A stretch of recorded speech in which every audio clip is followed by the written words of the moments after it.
សូមតែអូនវិលវិញមកបំពេញចំរៀងស្នេហា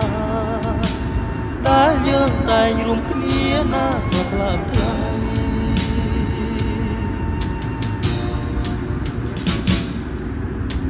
ត្រឡប់មកវិញណាពេលមានមេចាំរៀនស្នេហ៍ចាំចរណៃមកបាញ់ចប់នៃខ្លឹមសារមួយបទជាងព្រាត់ស្នេហាគំរាមឈឺចាប់លបសារកណ្ដាលទ្វីបលោកនេះត្រឡប់មកវិញណាពេលមានមេចាំរៀនស្នេហ៍ចាំចរណៃមកបាញ់ចប់នៃខ្លឹមសារ